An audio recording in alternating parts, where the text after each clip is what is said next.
from California, my colleague Dave Joyce from Ohio, and John Katko from New York.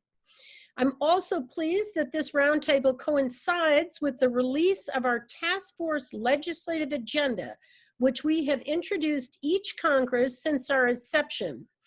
This year's 2020 legislative agenda includes 17 bills introduced by task force members, and they are all bipartisan bills. That's one of the rules of getting on our agenda, that proactively tackle numerous facets of sexual violence and have supports from both sides of the aisle. With the agenda's publication today, we're laying the groundwork for our priorities for the remainder of this Congress and how we look ahead to the start of a new Congress in 2021. And to see our legislative agenda, please go to kuster.house.gov. This is a living document that we will continue to add to as our task force produces effective, insightful, and creative ways for Congress to eradicate sexual violence. So now let's dive into the topic for today's roundtable. As the months have gone by, we're slowly getting a better understanding of the terrible toll that this COVID-19 pandemic is taking on survivors of sexual violence. It's also clear that it will be a long time before we even come close to getting a complete sense of the scale of sexual violence that has occurred during the pandemic. COVID-19 has presented new sets of challenges, from survivors who were literally trapped in quarantine in their home with their abuser, to those who have to put up with abuse and harassment from managers because quitting their job and finding a new one now seems more daunting than ever. It's important that we convene today and take stock of the situation now and how Congress can help frontline advocates adapt to address the issues of sexual violence and the aftermath moving forward. This summer has also seen a long overdue reckoning about racial justice and equality in our country. Calls for change and reform are echoing through communities all across the land. And with that in mind, it's also essential that we examine racial disparities in access to care and support that survivors need. I'm very concerned that the pandemic is exacerbating this disparity and leaving survivors of color more vulnerable than ever before. There's so much to understand about these challenges and how Congress can be helpful. So with that in mind, I'm so pleased to introduce our panel of experts that are with us today, and thank you all for being here. Monica Johnson-Hustler is the president of the National Alliance to End Sexual Violence, a group that this task force has been proud to work closely with since our inception. She is also executive director of the North Carolina Coalition Against Sexual Assault. Condencia Braid is the executive director of the National Organization of Sisters of Color Ending Sexual Assault, which was created by and for women of color and deploys a multi-strategy approach to combat sexual violence around the country. Fatima Komalatmeet is the Shelter Program Director at the Center for the Pacific Asian Family. The center operates in Los Angeles, California, which has been working to support survivors even as the city has been badly hit by COVID cases. And with that, let me pause here to yield to my colleague, Representative Dave Joyce, to introduce his home district witness and for his opening remarks. Thank you, Representative Kuster. I'm honored to introduce Ms. Rosa Beltry, who is an executive director of the Ohio Alliance to End Sexual Violence. Ms. Beltry has spent the last 7 years of her life helping this organization support the important work of Ohio's rape crisis centers and collaborating with both statewide and national organizations to provide survivors of sexual assault with a voice. I have no doubt that our input today will help this task force further its goal to raise awareness about the harsh realities of sexual violence and enact policies that support the victims of these heinous crimes and bring perpetrators to justice. want to begin by thanking not only Ms. Beltray, but all of our panelists for taking the time to join us today and participate in this important discussion. I also want to thank Representative Kuster, my fellow co-chairs, Representative Katko and Representative Spire, for ensuring that these roundtables are still able to take place.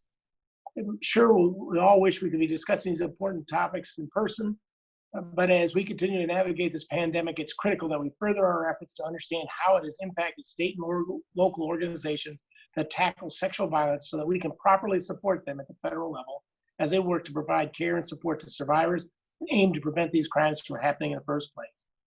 By this point, we are well aware that in addition to taking thousands upon thousands of lives and putting millions of folks out of work, this pandemic has also left countless women and children at a greater risk for sexual and domestic violence. We also know that our efforts to slow the spread of the virus caused those at the greatest risk for such violence to lose access to the resources that are often vital to escaping abuse, many of whom are minorities, many of them be women of color or children in tribal communities. We can and should strive to continuously improve our response to this pandemic to ensure a better future that is on the horizon for all Americans. Today's discussion will help us do that. So with that, I look forward to hearing from all of you about ways Congress can build on the efforts of our panelists so that together we can effectively combat crimes of sexual violence and provide victims with the support and resources they need during this pandemic. Thank you. Thank you, Dave Joyce. With that, I'm going to go to our colleague, John Katko. If you have any opening remarks, John. Jackie Spear is en route to join us. I do, Madam Chair, and thank you very much. I'd like to begin by thanking all of our panelists for joining us to discuss some of the most pressing issues facing our nation. This roundtable will provide the task force with another important opportunity to hear directly from subject matter experts on the impact that COVID-19 has had on sexual assault and domestic violence service providers nationwide. Since the beginning of this crisis, I've engaged with service providers in my district like Vera House, which has an over 40-year history of sheltering, supporting, and advocating for survivors in Central New York. It's a truly great organization.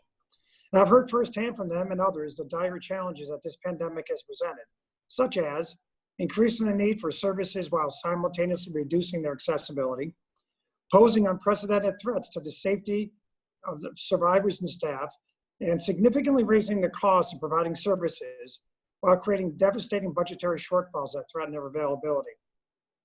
During this pandemic, lawmakers need to do more to support the heroes on the front line of the fight against sexual assault and domestic violence. I look forward to hearing from our witnesses on what Congress can do to help. I'm also glad that this roundtable provides a much needed opportunity to discuss racial disparities in our country's response to sexual violence. Every American should have access to care and support in response to sexual assault, and survivors should always feel safe and respected when they seek assistance. I'm optimistic that today's roundtable will serve as a constructive opportunity to discuss ways that Congress can ensure the accessibility of sexual assault services for all Americans, promote an atmosphere of trust for survivors as they engage with our nation's law enforcement, community, and justice system, to name a few. I look forward to hearing from our panelists on these important issues, and I yield back, Madam Chair. Thank you very much, Mr. Katko. I appreciate it. I think we'll go ahead and now, Ms. Spear will be joining us when she's able. And the first panelist, Monica Johnson-Hostler, President of the National Alliance to End Sexual Violence and Executive Director of the North Carolina Coalition Against Sexual Assault. Monica, thank you for being with us. Thank you all for having us, and what a great honor it is to hear from all of you to provide your opening remarks that really speaks to several of the things that we are. So I'm glad I'll just be reiterating what I heard from you all as members of Congress, which I greatly appreciate. You all are very much so aware that this pandemic has literally unpinned all of our lives, most especially those already living with trauma. Local sexual assault programs provide the frontline response to sexual assault survivors in their communities day in and day out. They remain passionate about meeting the needs of survivors in this new reality, but they need the help from Congress today. I'm specifically asking that you all consider our request for $100 million in sexual assault services program funding to prioritize the VOCA deposits and provide flexibility for match waivers for many of our local programs, which I'll talk about shortly, and ensure that we are providing funding to meet the needs of all survivors, specifically those who are most marginalized, such as our tribal programs and our culturally specific communities of color programs. Sexual violence thrives in secrecy, and most sexual violence occurs between people that know each other. Perpetrators are taking advantage of lowered guards and visibility at this time with victims who are disconnected from their regular activities and their support networks, such as their work, their school, their place of worship, and their community groups. Some have asked whether or not the rates of sexual assault are down because of social distance, and we haven't seen any evidence to note this. I just surveyed the rape crisis centers in North Carolina, and over 60% of them have seen an increase in the last 3 months. Those rates are still moving. Survivors are still reaching out for services. However, we still see the disparities existing between communities of color, the impact of COVID that existed prior to, but we really see that heightened now. However, the current pandemic intensifies those disparities in many ways for women of color who often have higher vulnerability during the economic uncertainty. This alarming reality uncovers and underscores the need for community-based culturally specific program to be a critical part of the way that we provide services. Sometimes perpetrators are landlords, employers, and others who threaten eviction, termination, and leverages the desperation to sexually exploit sexual assault victims at this time. I strongly encourage you to continue to share with your colleagues the beautiful opening remarks that you all made that speaks to the need to address the needs of sexual assault survivors, their families, and their communities at this time. Thank you very much for giving me the opportunity to share our perspective and the impact that we're seeing locally in the field. Excuse me, I have to unmute myself. Wonderful. Thank you so much for being with us. And we did have pre-COVID, we had an incredible roundtable. Mr. Katko had a witness. We were talking about that issue about landlords and just how, you know, the pressure in that relationship. And I worry right now, you know, the eviction moratorium is expiring around the country and people are in a very vulnerable position. So I very much appreciate you being with us. Thank you. Thank you. Rosa Beltre, Executive Director of the Ohio Alliance to End Sexual Violence. Thank you, Rosa, for being with us, and the screen is yours. Thank you so much for the opportunity of being here today, and thank you, Representative Joyce, for your introduction as well. So the voyage of discovery is not seeking new landscape, but in having new eyes. That is a quote that Marcel Proust actually mentioned. And sexual violence, as we know, continues to be the most underreported and underfunded crime in the United States. As individuals in both our personal and professional lives, trying to better our understanding and continuing to learn about racism, inequity, injustices, sexual violence, we need to acknowledge that the conversation of racial inequity and accessibility to services for survivors of color is not new in America. This should not be the buzzword because of COVID or because of George Floyd. The question that we should be asking ourselves in the midst of two pandemias is, yes, two, which is COVID and racism, is as we legislate, advocate, educate, stand, breathe, and exist, how can we respond better? How can we be catalysts of change? How can we shift the conversations? How can we restore our roots? How can we review our policies, our practices, our funding streams, and shift the land and its original intentional state? And how can we develop, support, amplify the existing efforts pertaining to racial equity and dismantle or defund the systems that have never worked? And how can we fund streams that are consistent and message that we need to know? In Ohio, we have had to shift right, in the midst of COVID, and understanding all of those dynamics, understanding that the messages that at times have been sent about stay at home is not safe for everybody.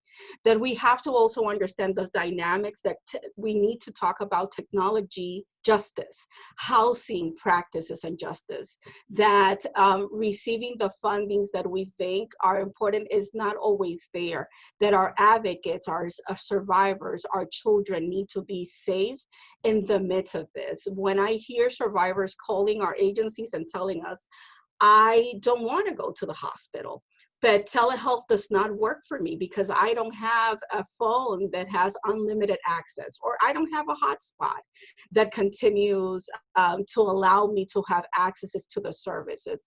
So we need to continue to unify our voices and understanding that COVID has changed the landscape, that there is a way of doing policy work and advocacy and prevention after COVID, and that understanding that not one size fits all is the general. Before the onset of COVID, sexual violence survivors in Ohio increasingly assessed rape crisis centers, creating an increased demand for our trainings, our technical assistance, our core standards, diversity and inclusion. We serve 3,888 Ohio survivors through the helpline. 22,464 Ohio survivors and 2,970 co-survivors were served by community-based rape crisis centers. But the message that we continue hearing through the news was stay at home, don't come, and people continue to be frightened. We also understand that the Me Too movement had created a strong need for coalition-level public policy investment, and that we needed to amplify the voices of all of those survivors. COVID forced us to completely change the way we approach both our advocacy and prevention efforts. However, we are all aware that sexual violence does not stop, even if it seems that the world is stopping. So I am honored to be here today and to talk more about all of the services that we need, and to amplify also the needs of the funding that Monica actually expressed as well. Thank you.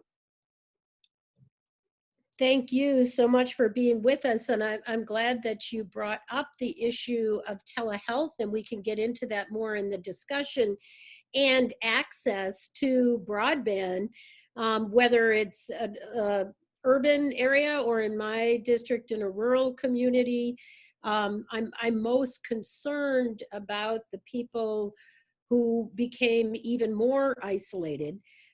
In some cases, it's provided greater access because we've reimbursed for those, for that healthcare access, and people, mental health, and some cases drug treatment, and have had greater access. But I'm glad you brought that up, and thank you again as well on diversity and inclusion, and making sure that we are thinking of this broadly. Just an aside, one reason we do this as a task force, we can all participate even if we're not on the committees of jurisdiction, but also that the issues are so intertwined, you go beyond the committees of jurisdiction when you get into these issues. So thank you so much. Condencia Braid is Executive Director of the National Organization of Sisters of Color Ending Sexual Assault. Condencia, thanks for being with us, and the screen is yours.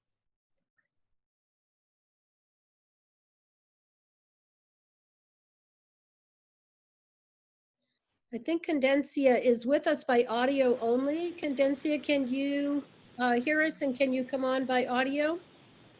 Yes, can you hear me? We definitely can. Thank you for being with us.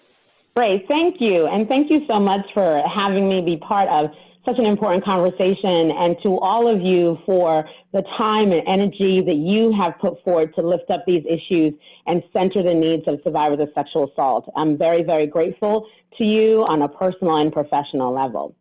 My name is Condencia Braid, and I work with the National Organization of Sisters of Color Ending Sexual Assault. We are a women of color organization that works on behalf of our communities and really look at providing opportunities, resource, and strategies for women of color to be able to live healthy lives that are free of violence.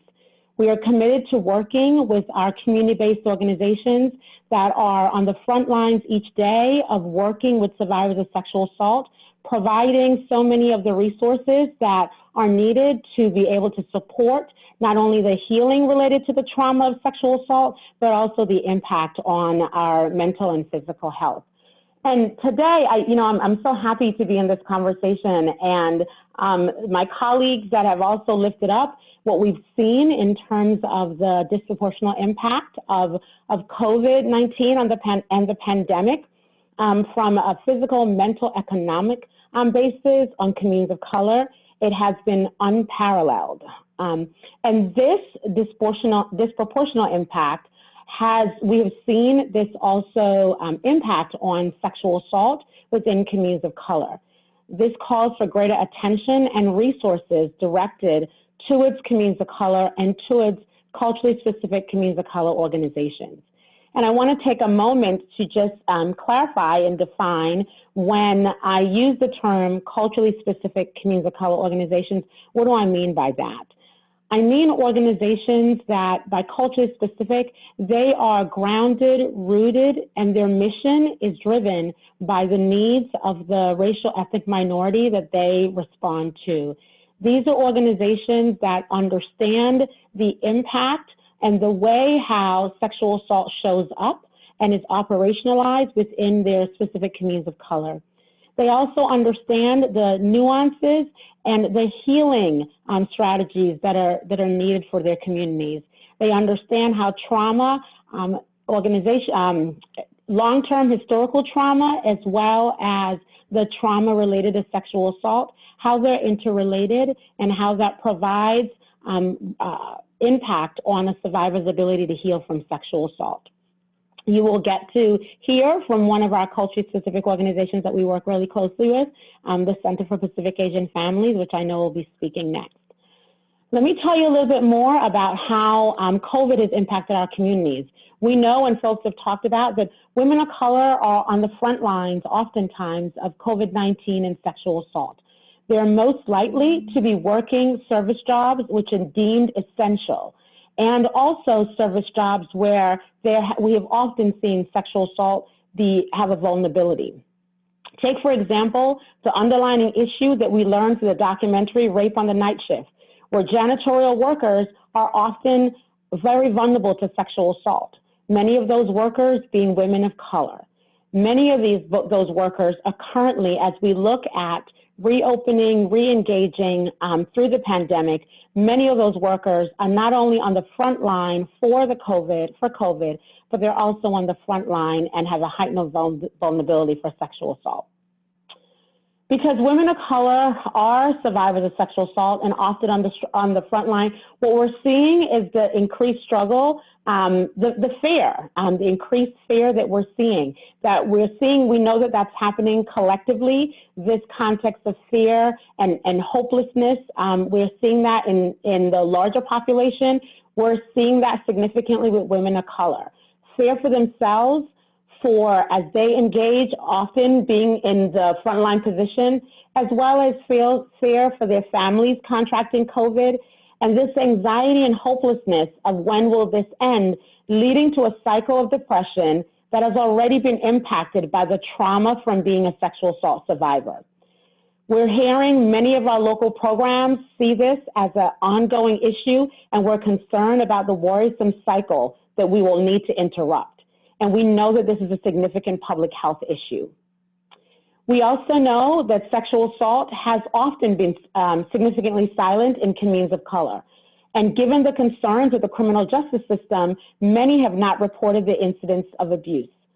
And so we understand that social distancing creates a heightened vulnerability to further incidents of sexual assault because often they have not been able to tell anyone about the abuse, not the criminal justice system, many not even within their own families, and now they are in isolation with those same harm doers that have harmed them previously. We also know that culture-specific communities of color programs are supporting working parents, including single mothers who need to work and their only child care supports are grandparents. In many communities of color, grandparents are secondary child care providers. And given the significant risk to our older population for COVID, women of color are forced to find child care in situations that they would not normally use, which can increase vulnerability to child sexual abuse. Working parents should not have to choose between safety for their children and exposing vulnerable adults in their family to life-threatening exposure of COVID. Culture-specific communities of color sexual assault programs are helping these working parents to access resources and safety plan childcare options that can interrupt the vulnerability to sexual assault. But these programs, who are providing so much needed support, including providing food for survivors that are oftentimes trapped in their homes because they cannot put a mask on, because the mask is a memory and triggers the memory of the sexual assault that may have occurred to them. And so we're having culture-specific programs deliver groceries to these survivors. And in those groceries, they're putting little notes of support and encouragement and ways to access support that they may need.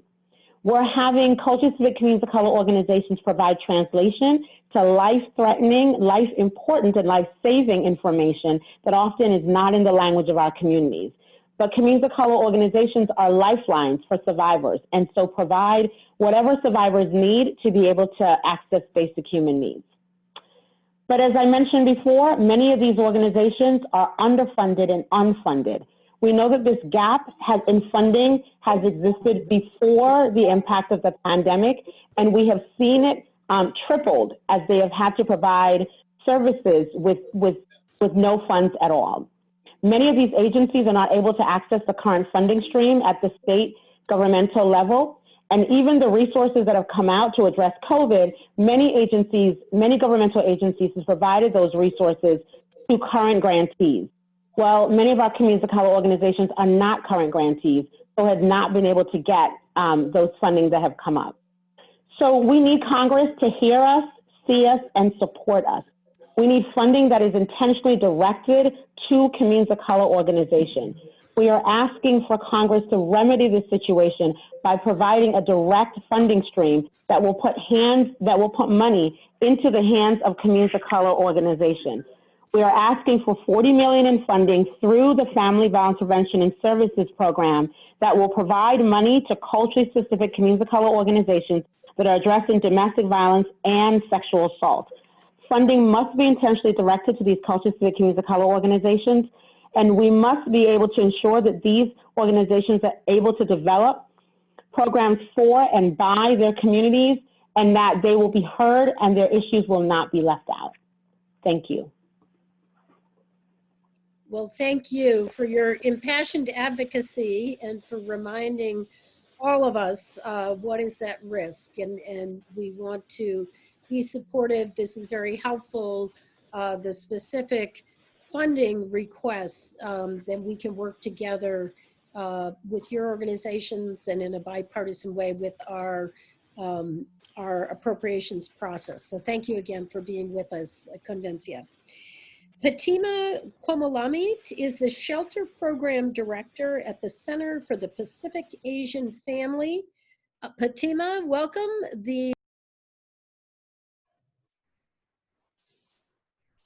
Hi, thank you so much for having me. I'm coming from Center for the Pacific Asian Families Emergency Shelter, and we are in Los Angeles County, where unfortunately we have, as of today, about 178,000 positive COVID cases. So it is an unprecedented time and incredibly scary for all that live in this particular county, but also really highlighting the disparities between communities of color and being able to access services that will save their lives, their children's lives, their own lives.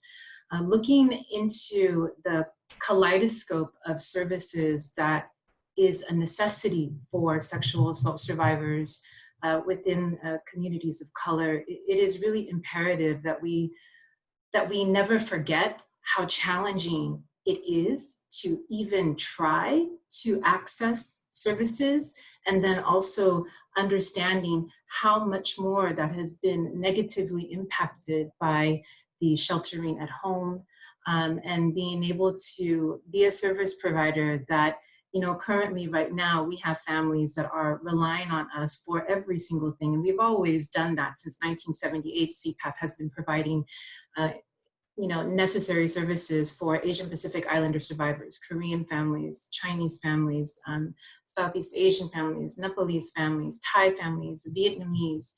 You know, within LA County, we have about over 1.4 million Asian Americans, which is one of the largest populations. And within that county, there's really only 2 organizations that are culturally specific, providing shelter services for domestic violence and sexual assault survivors. So right in that number there, you can see that there's not a cohesive balance in terms of where the need is and where the funding has been allocated.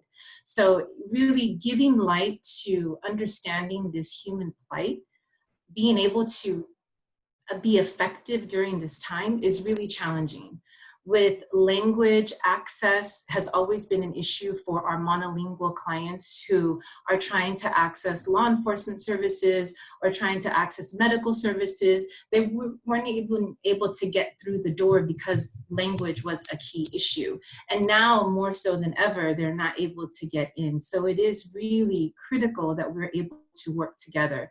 CPAP has been trying to have also providing innovative supportive services such as acupuncture to sexual assault survivors who have been exploited, who have also been trafficked.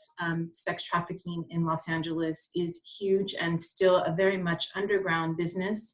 And CPAP has been working with other community-based organizations, communities of color organizations that are working within these already marginalized communities to be able to make some type of impact and really stop this sexual exploitation.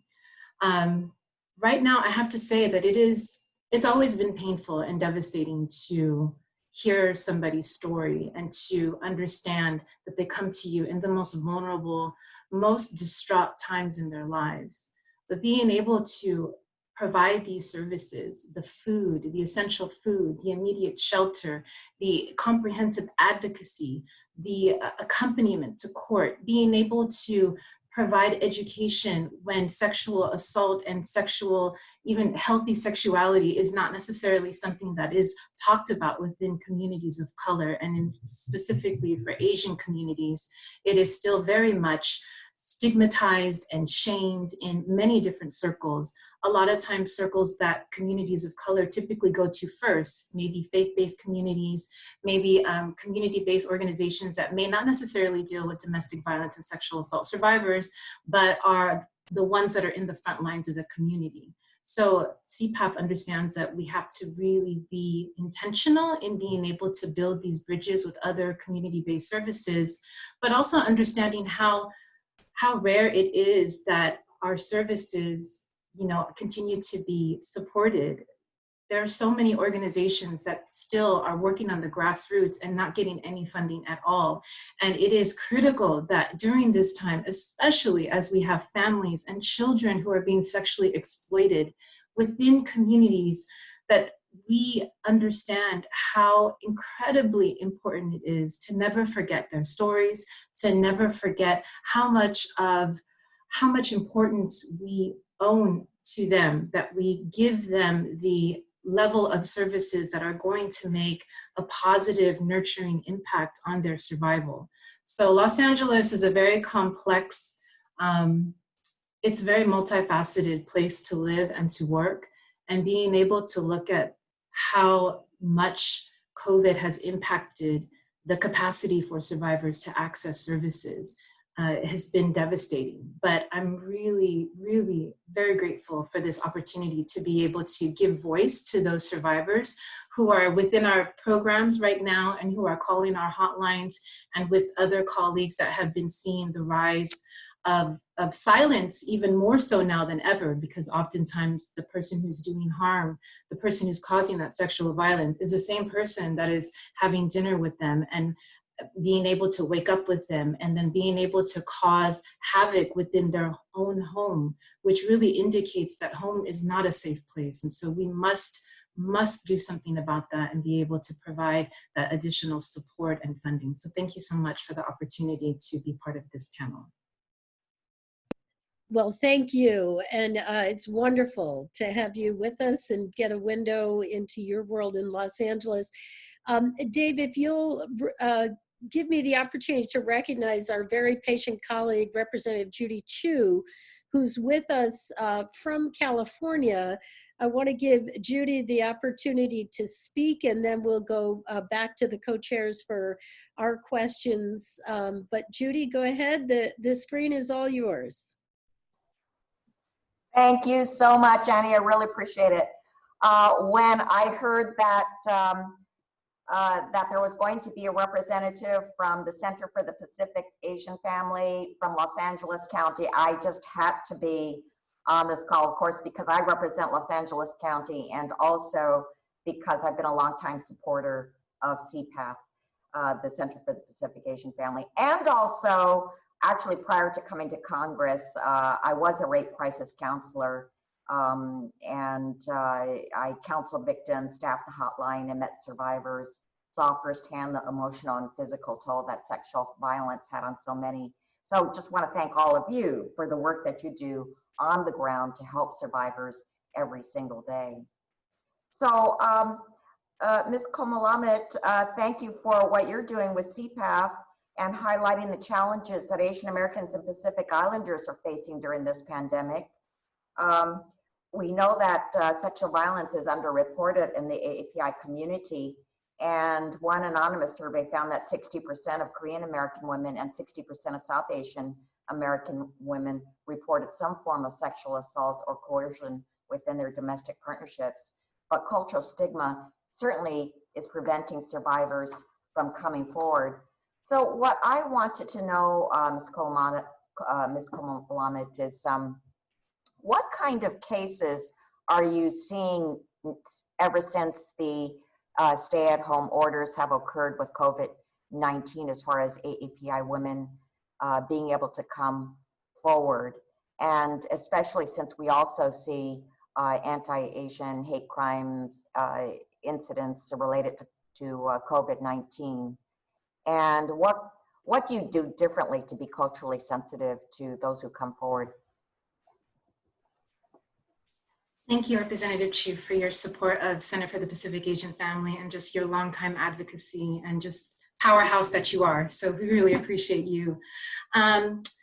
So yeah, I mean, I think right now for a lot of the survivors who are monolingual in an Asian language, really accessing even medical sexual assault services, so a sexual exam, is also very problematic right now because they have the fear of coming into medical facilities and being exposed, being exposed to COVID.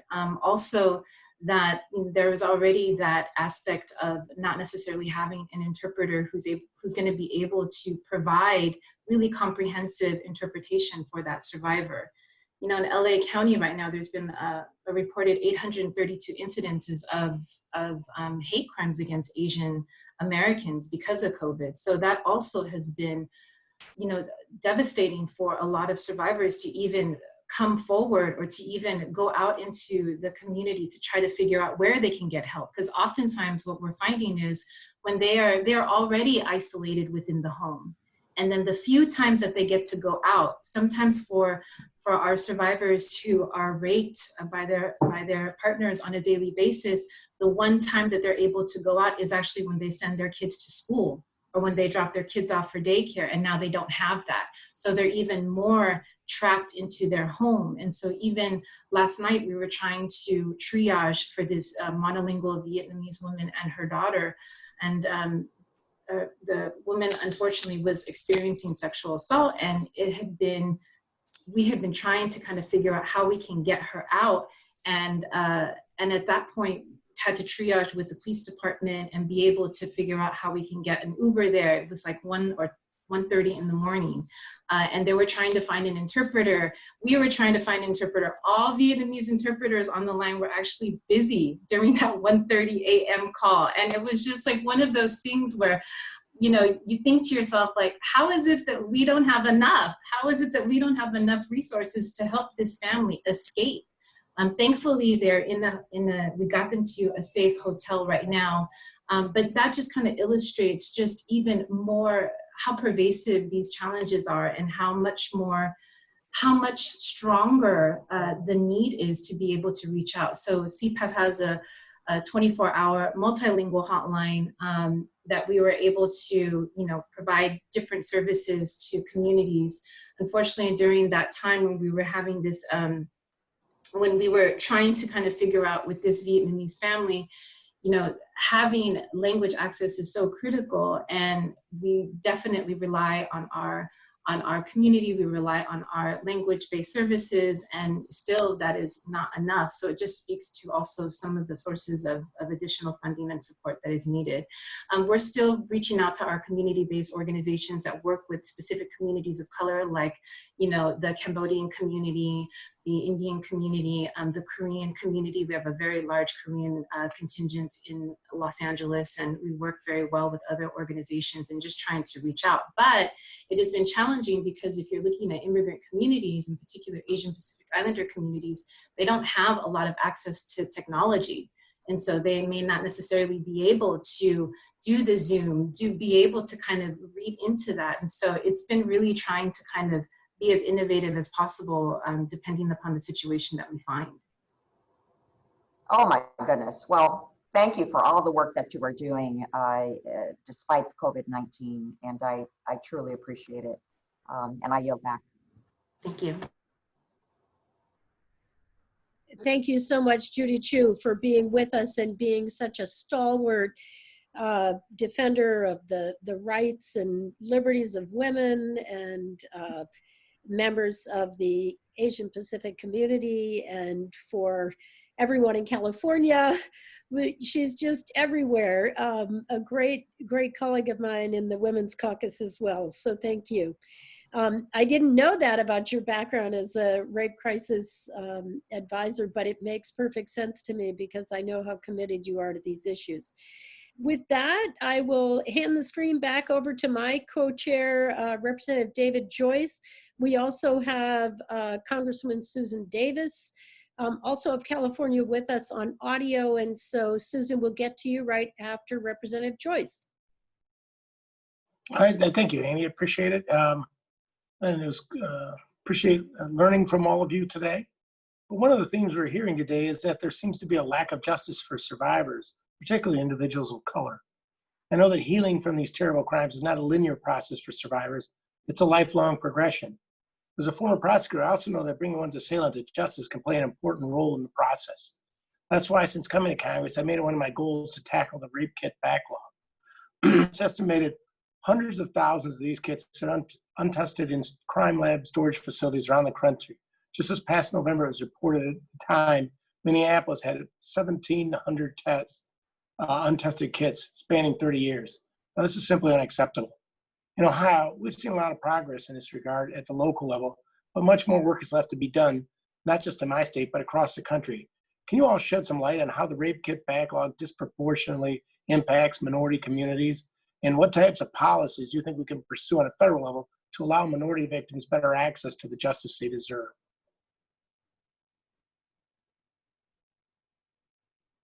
Don't be shy now.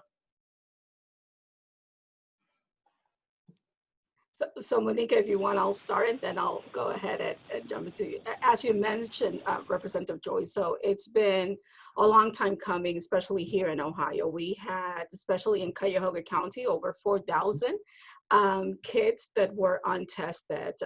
From that initiative about 2.5 years ago, we started the actual task force initiated by the Attorney General's office, and being able to set up a statewide system where the kids can be scanned from the hospital, then also the control of the hands from law enforcement and understanding. And unfortunately, we found ourselves now in the midst of COVID and what that interpretation actually is in reference to service and security, and making sure with sexual violence, as we know, this is an acute service in most cases, and the sense of security and where is my information, but as well as, am I being victimized again as I am coming forward? How long do this kid actually stay, whether it is in the back end of a police station or at a hospital or in the process of the legal system and services, even understanding the components of compensation when a survivor, especially those that have a background or that have some impediment, and most of them are normally within the underserved population, they don't have access when they miss work, when they go testify, or when they are forced even to testify. And we see that the ratio of the amount of people that come through the system, they only get 6-7 months. That is not justice for a lot of the survivors that are coming forward and are looking at that. So even understanding the dynamics, even from a federal level, what is justice for survivors, and how can we talk about even restorative justice? How can we talk about dismantling systems that have been created in the format of continue to oppress those that already are undermined? How is it that we are in the midst of interviewing and forensic interviewing, something that is so invasive, we continue to perpetrate harm to those that are already feeling any type of way, or are being scrutinized, or that their children can be taken away, or that their legal status are also put into a shame, right? Or their history. The reality is that nobody deserves to be sexually assaulted. And the process also of when we actually have the kids, we have the testing, whether it hit COVID, the process of interviewing, and the long term that it actually takes, and then the sentencing. It's an entirely long process. It's a tolling process, and it's a process that not necessarily leads to justice or to healing. So we need to do additional conversation about what does that mean, and allowing some autonomy with survivors to determine how does justice look for them. And then from a justice perspective, how are the prosecutors coming forward? How are we going ahead and being equitable in the sentences that are being projected? And in the meantime, how are we giving access to survivors to funding for the time that they have lost, for the billing that sometimes also exists and comes along with those kids?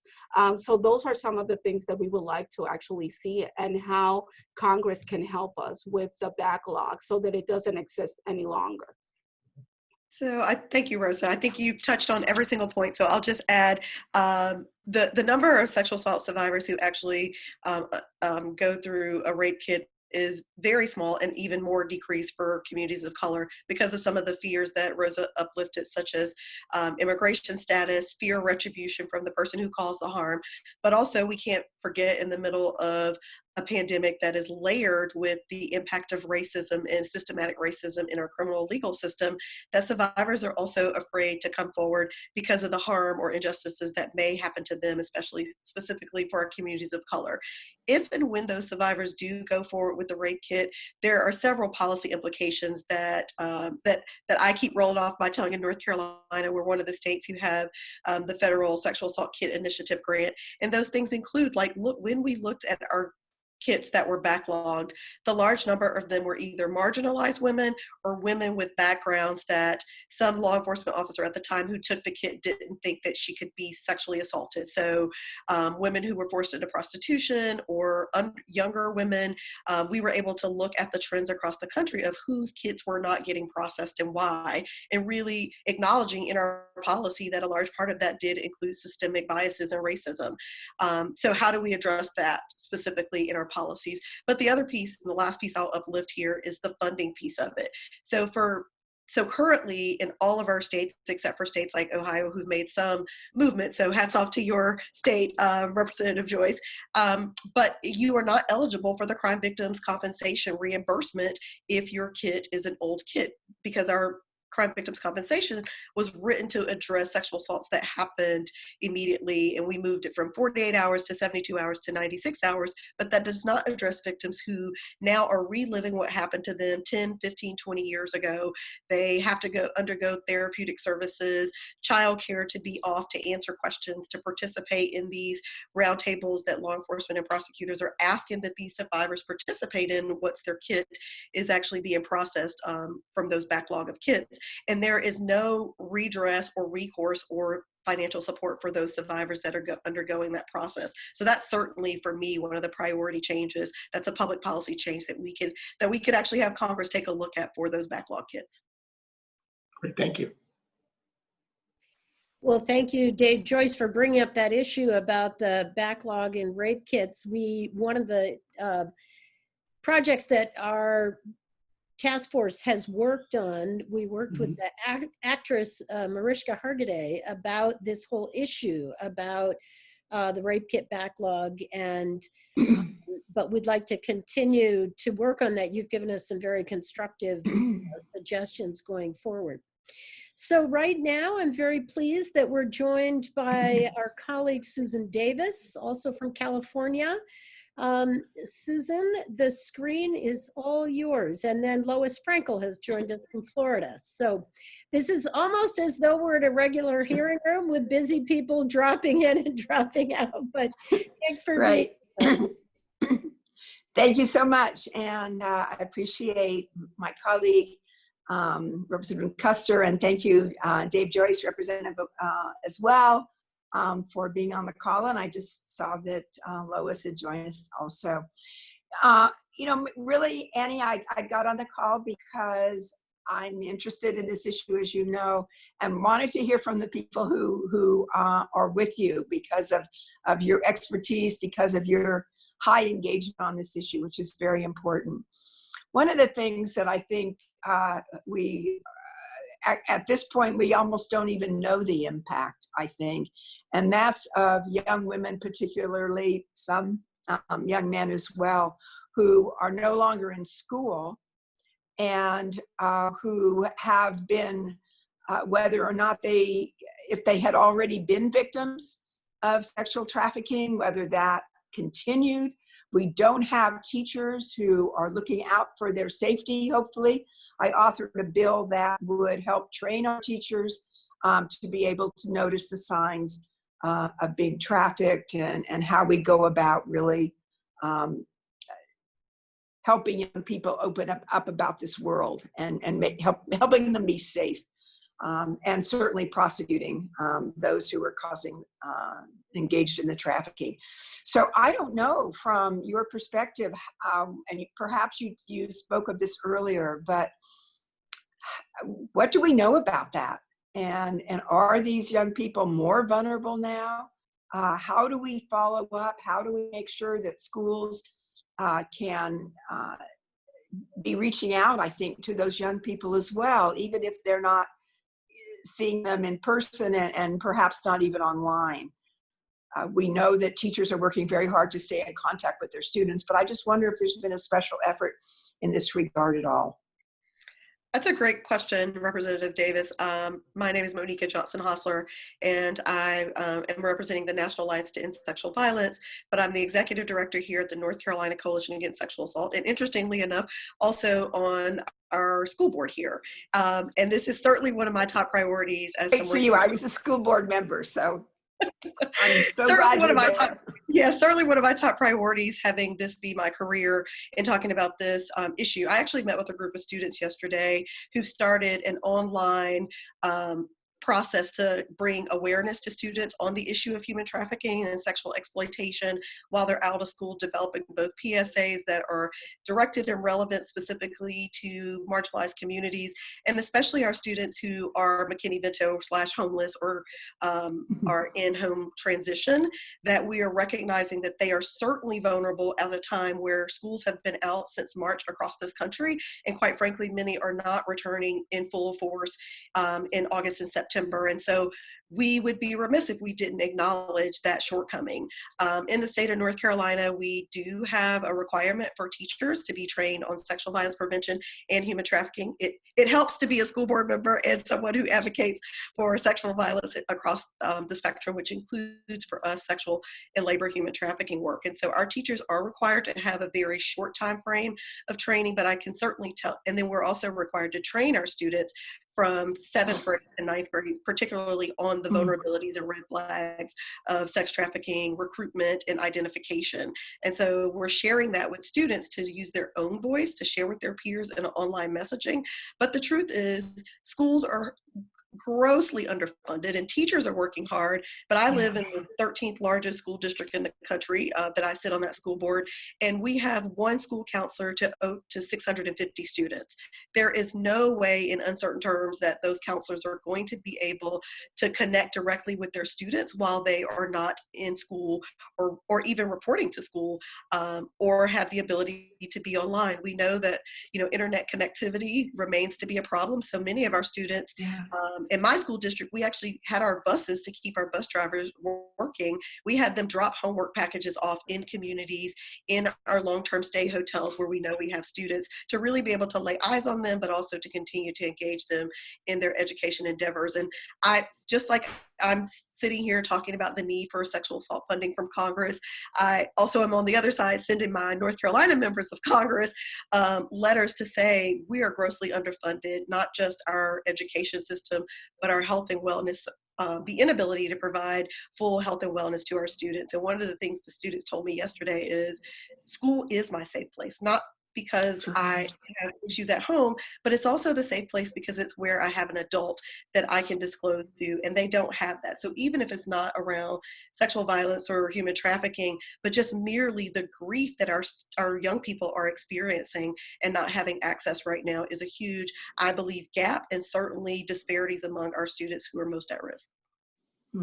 Thank you very much for that. And I think that just shows you, I mean, we have to make the case even harder. I mean, we're going to, not just that we're losing young people because of their achievement levels, but we could be losing them literally as a result of. Absolutely are. We absolutely are. And one of the things we know about students who are regularly suspended and put out of school, oftentimes for circumstances like poverty that they can't control, or students who stop because of the achievement disparities in our schools, absolutely increases their vulnerability. So I think we're all familiar, those of us who've been around for a while, that we look at those students as being susceptible to gangs. Well, now we're looking at those students as being susceptible to gangs and the trafficking industry as a whole. And so I certainly believe it is my responsibility, both as an anti-violence advocate and a pro-public education advocate, that those things are absolutely married in a way that schools can play a vital role in protecting our students and providing the services they need. Thank you. Thank you for the role you play, and I turn it back to you again. Thank you. Thank you to Representative Susan Davis and for bringing up the education issues.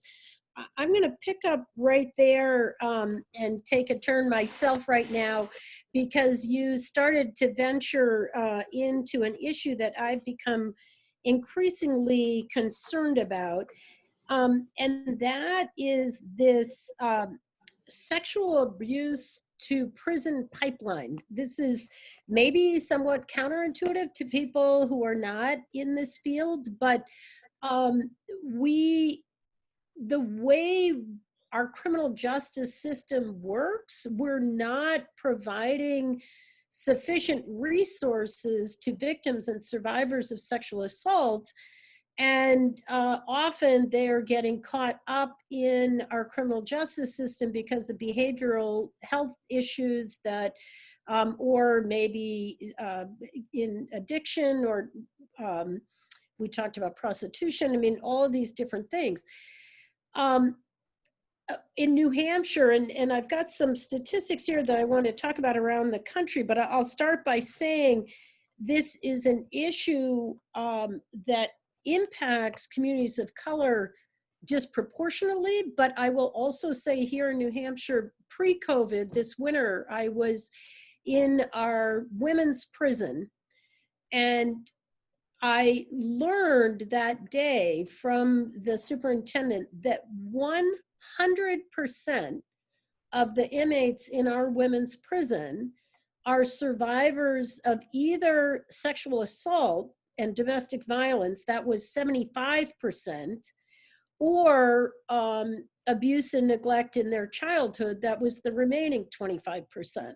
So 100% were survivors of trauma that had happened to them, and then they ended up in our criminal justice system. And the issue that I'm working on separately is the issue of access to healthcare, mental health, and substance use treatment during incarceration, and to get rid of the Medicaid inmate exclusion.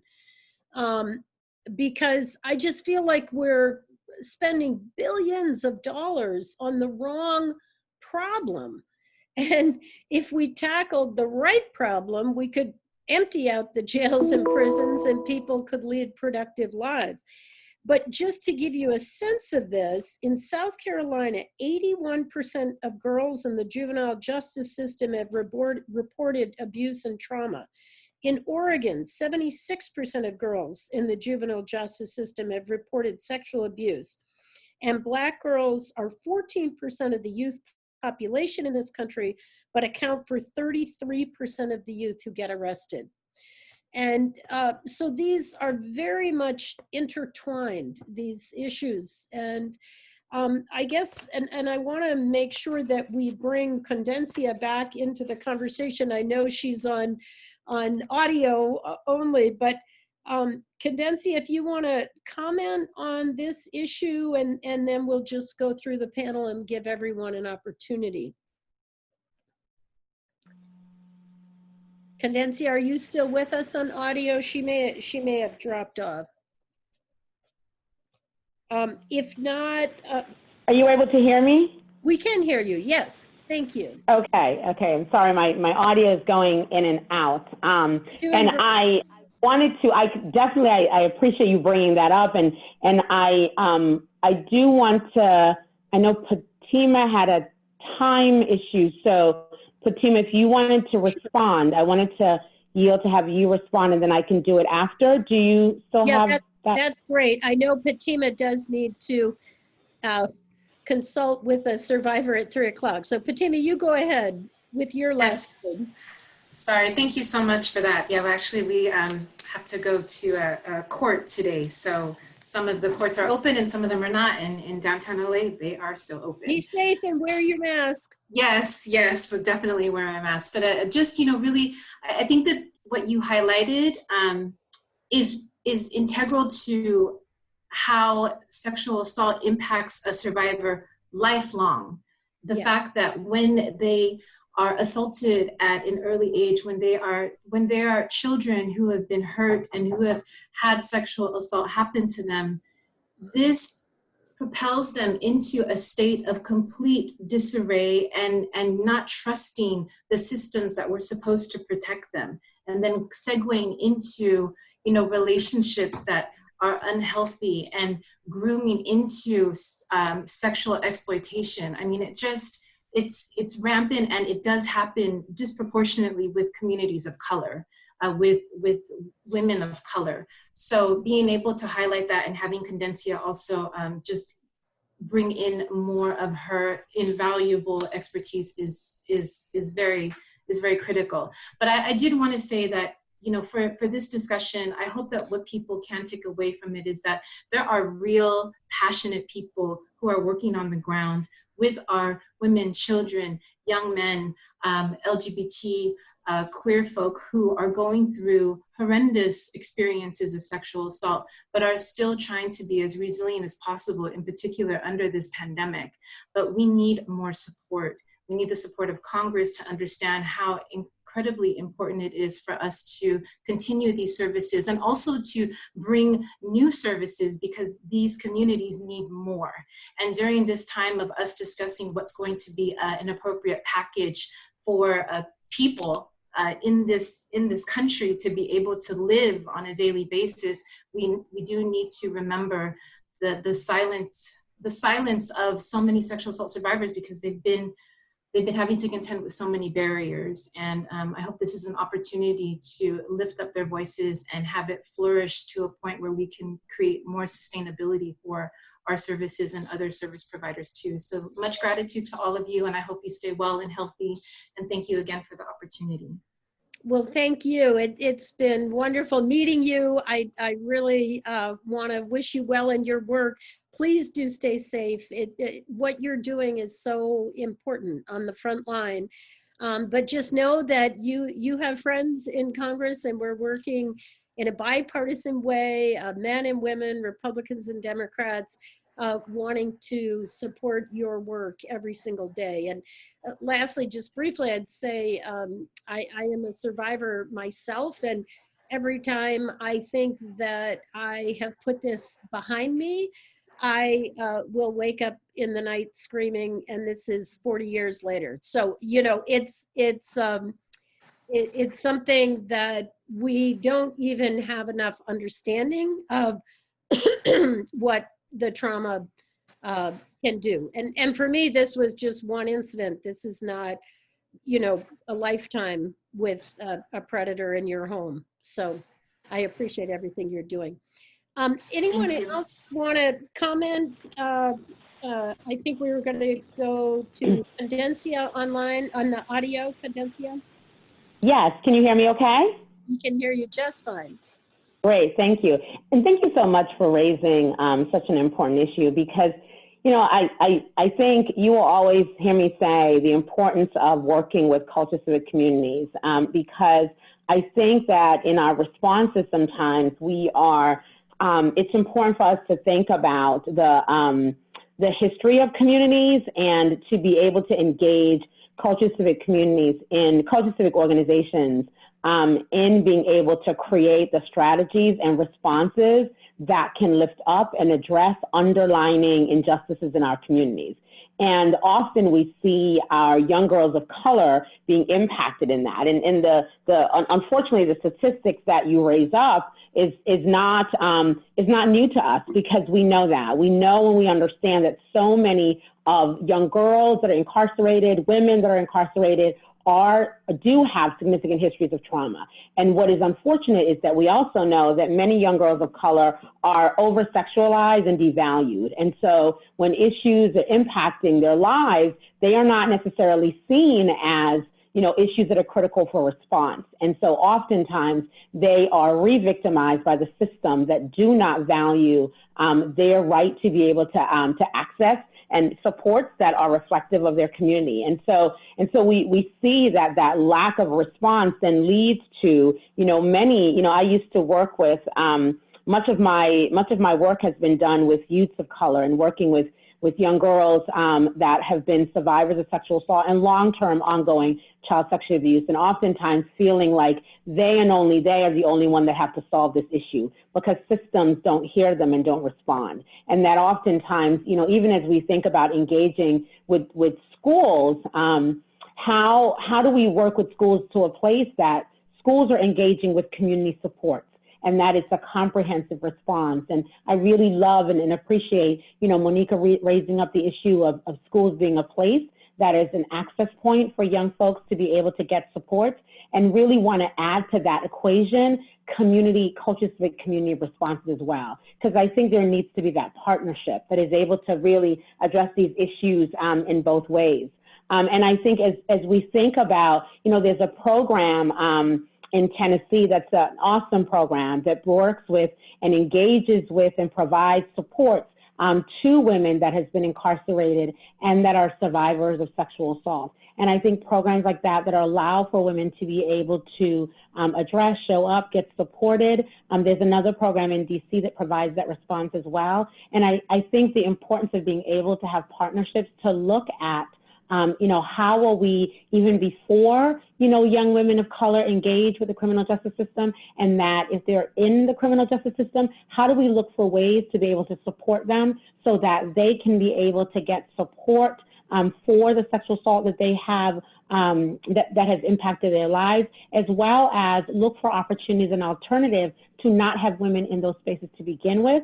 And one of the things, because I know we're running short of time, I want to add to that, as we think about responses, alternative responses to the criminal justice system, restorative justice programs, all of these things, one thing I want us to always caution is don't forget women and girls. Sometimes these programs, they move forward and are not necessarily centering women and girls that are oftentimes in these systems. So just want to put that out there as well. Thank you. Thank you so much. Monica or Rosa, anything to add here before we move on to Representative Lois Frankel? Thank you. I just wanted to say that it's much more than just the sexual assault with survivors in reference to the prison pipeline. It's actually a school and education to prison pipeline that has existed, and it has exacerbated with girls and women of color when we actually see within the system that there is zero tolerance policies, right? Or that girls of color are being apprehended for not doing homework, as we saw now, right? Didn't have the access. In prison for not yes, doing in homework. prison, and the judge would not budge because they did not have internet or ability to do the homework. Or we see that they are being sentenced by the zero tolerance policies within the schools because of the way that they braid their hair or they're showing up. So there is a lot to disconstruct in reference to this. And then when we see them, that we put them in these systems that are already oppressive, that are not equitable. We also see then the way that sexual violence is amplified within the prisons. And that's why PREA was created, right? But we see that unfortunately, our girls and women of colors and underserved and marginalized populations are being exasperated within these pipelines, right? And what it is, the same with men and boys of color, especially our Black communities, our Latinx community. So we have to find better systems of support, and we have to talk more about the Office of Juvenile Justice and Delinquency Prevention, right? And how are we being equitable in the way that we say that we're disciplining our children or our kids. So it is very sad to see those enhanced as even with COVID and zero tolerance. And if you give a young woman or a young man a voice in the home so that they can speak up for themselves. I still remember my son came home, he had gotten in trouble at school and he didn't understand the concept. And I said, what did you get in trouble for? And he said, well, my teacher said I was talking back, but he didn't understand the concept that you're in trouble for talking back. He said, Mom, yes, I responded when she asked me a question, but the attitude that he had was an offense for talking back. So Rosa, anything that you would like to add to this school pipeline or assault to prison pipeline? We just have to understand the dynamics, right? And Yes. And the rate, the higher rate and disproportionate rate that we see that African Americans and Latinx are being incarcerated. So I think that the conversation is deeper, right? Especially when it affects within sexual violence. And when we also see our children, right, that are in cages that have been sexually assaulted by guards as they are waiting their processes there. So there's a lot to dismantle in 5 minutes. Untangle. Monica, is there anything? Do you want to, and then I want to get to Lois Frankel, and we have my colleague Robin Kelly is on the line, audio, and then we'll probably wrap up shortly. Go ahead. There's so much I could say, but I am glad I yielded the floor to Rosa, so I will let us move on. She covered a lot of ground. There's a lot to unpack. Well, now I am delighted that we have my colleague and one of my dearest friends in Congress, Representative Lois Frankel from West Palm Beach, Florida. West Palm Beach is hit very, very hard by COVID right now, and so this is Lois from her apartment in Florida. Lois, can you? Well, good to see you. Listen, Annie, we color coordinated today. Yes, very nice. Yeah. Thank you to my colleagues, Representative Joyce and the others that have been on, and of course to our panelists today. Thank you so much for your good work. All I did want to say is that our Women's Caucus, I'm one of the co-chairs of our Women's Caucus, and we work very closely with this caucus, and we really, there's sort of been, I think, there's more we couldn't do. Obviously, this pandemic has kept us apart, right?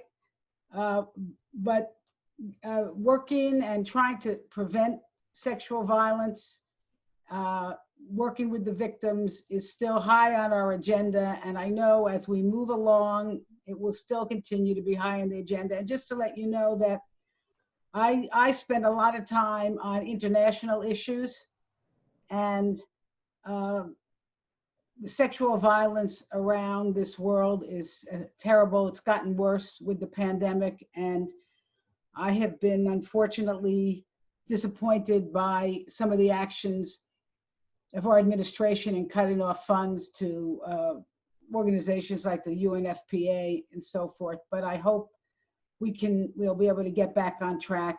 And again, thank you, Representative Kuster, and I yield back. Thank you. Thank you very much, Representative Lois Frankel, for joining us. I believe a vote is about to be called, and we've lost my good friend and colleague, Representative Robin Kelly. I had specifically asked Robin Kelly and Lisa Blunt Rochester if they could drop by and join us. They serve with me on the House Energy and Commerce Committee, and our health subcommittee is very focused on the health of Black women and girls, and but I will bring them back into the conversation at a later date and share this incredible afternoon. I'm going to turn it over to my colleague, Representative Dave Joyce, for any closing comments, but this has been just an incredible conversation, very enlightening for members of Congress. And I just want you to know, Monica and Rosa and everyone that served on this panel today, we do have a bipartisan group of men and women who are working on these issues in Congress. We are so proud of the work you're doing on the front lines. We want to support you, we want to fund your efforts, and we want to learn from you as we go forward. So thank you. Representative Joyce? Well, thank you, Representative Kuster. And I want to thank everybody who came here today to testify, and we all learned a lot from your testimony. I look forward to continuing to work here in Congress on some of the good ideas that you gave us and how we can help you even more. And I really thank God for what you're doing, and please stay healthy and safe. And with that, we'll wrap up. Please do stay healthy and safe. Thank you for all the work you're doing. Thank you for being with us today. Thank you, Susan and Lois and everyone who could join us. This has just been an incredible conversation. I appreciate it. Thank you all for having us. Thank you. Be safe. Be safe out there. Thank you. Take care.